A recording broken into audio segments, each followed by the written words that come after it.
Welcome friends to this new video of Sapphire Talks English. In this video, we are going to talk about a totally new battlefield, that is the AI battlefield, and it is all about chips. Today we are going to talk about something which at first glance may sound like a semiconductor industry story.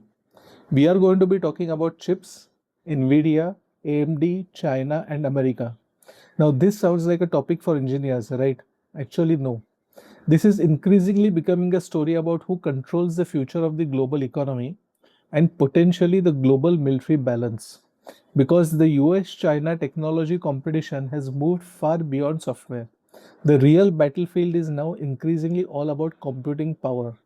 And at the center of this battlefield are advanced AI chips, especially the high performance GPUs and AI accelerators that companies use to train, brain, and run sophisticated AI models. Now, why are chips so important? That is a question many people will ask. Well, think of AI as a very hungry student preparing for an extremely difficult examination. The better the student, the more the books he or she needs. AI is similar. The more powerful the AI model, the more computing power it requires. And that computing power comes from advanced chips. So the strategic equation is actually quite simple. Better chips lead to more computing power. More computing power leads to a more capable AI, and a more capable AI can create enormous economic advantages and potentially even military advantages as well. And that is precisely why Washington has progressively been restricting China's access to advanced American AI chips and semiconductor manufacturing technology since 2022. But the objective here is not simply let's make life difficult for Chinese companies. No. The larger objective is actually to slow China's ability to build frontier scale AI systems. And America has realized something very important.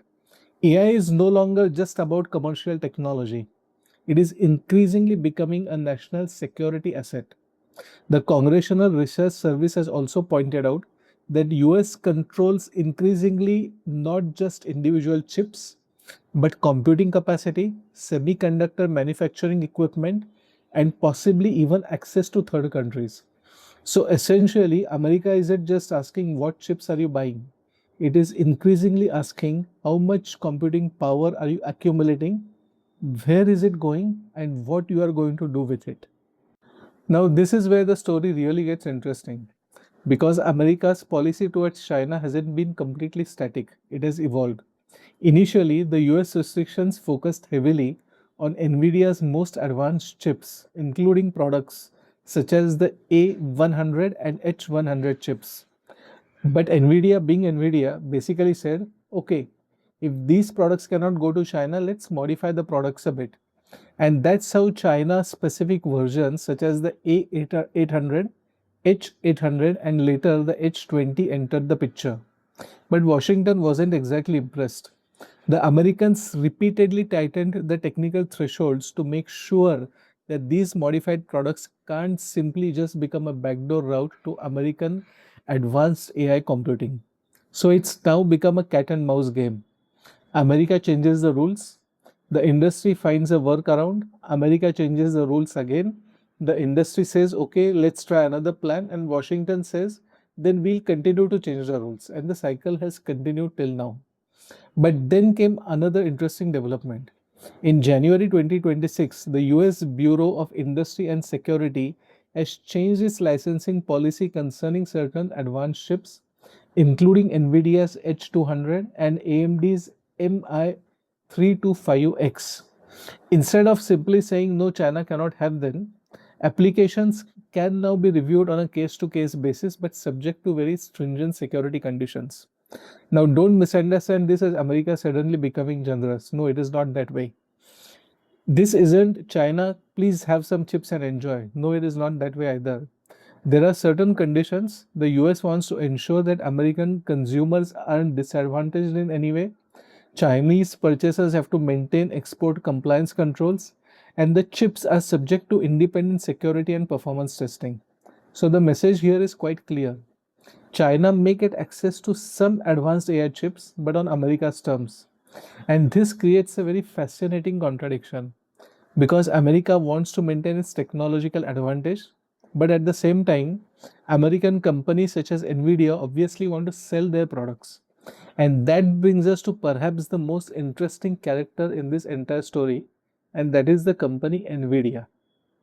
So, Nvidia is probably one of the biggest beneficiaries of the AI boom, but today it finds itself in a rather uncomfortable position.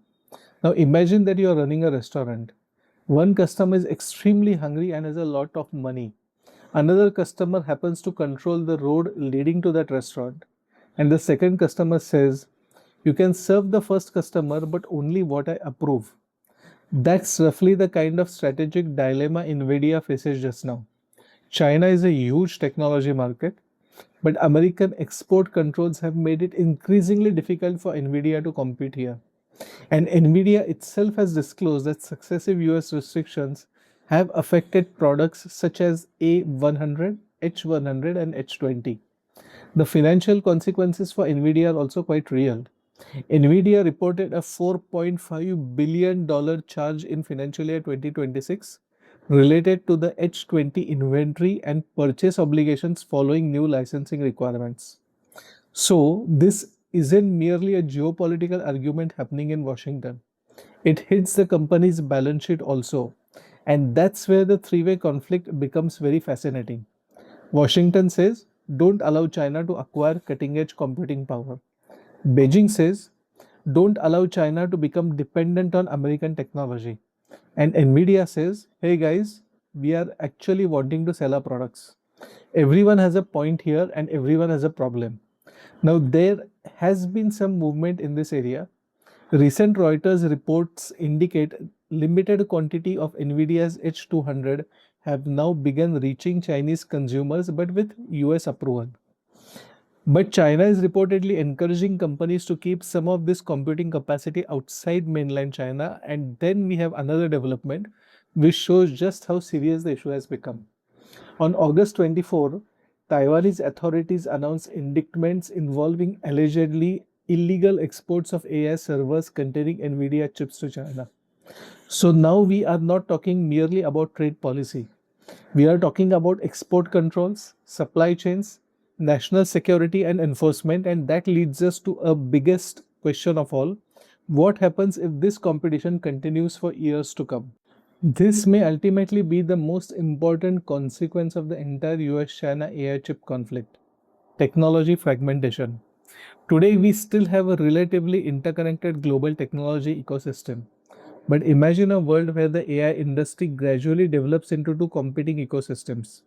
One side led by the US, such as Nvidia, AMD, advanced American semiconductor technology, US allies and their supply chains, and potentially American led AI standards.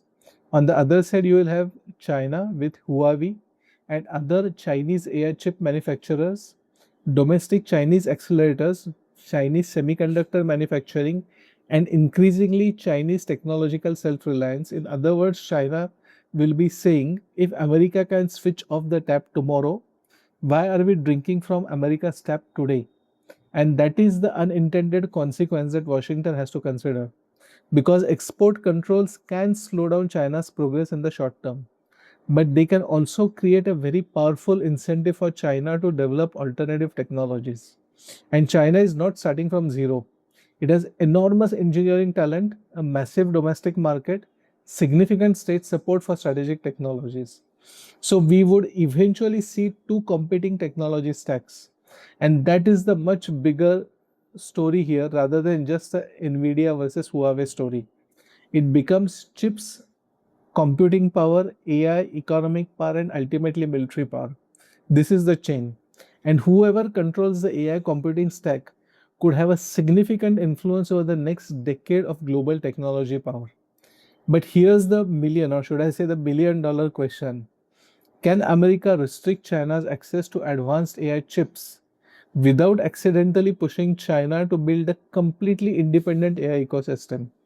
Because if China eventually succeeds in building its own competitive AI ecosystem, America may have achieved something very different from what it originally intended. Instead of permanently maintaining technological dependence, It may have accelerated technological separation, and that is why the semiconductor war is so important. The oil wars shaped much of the geopolitical story of the 20th century.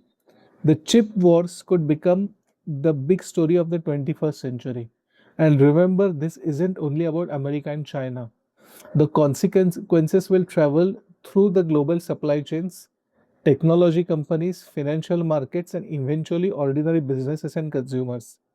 Because every time the world changes the rules around chips, it increasingly changes the economics of AI. And AI is rapidly becoming a part of almost everything. So the story is only getting started. And with that, we have come to the end of today's video. If you have found this analysis useful, please hit the like button. It really helps this channel reach more people. If you haven't subscribed to us as yet, please subscribe to the channel and turn on the notifications bell. We will continue tracking big geopolitical, economic, technological developments that are shaping the world around us, and more importantly, what that means for India and for all of us here. Thank you very much for watching. Stay informed, stay curious. I'll see you in the next video. Till then, goodbye. Jai Hind, Jai Bharat, Vande Mataram.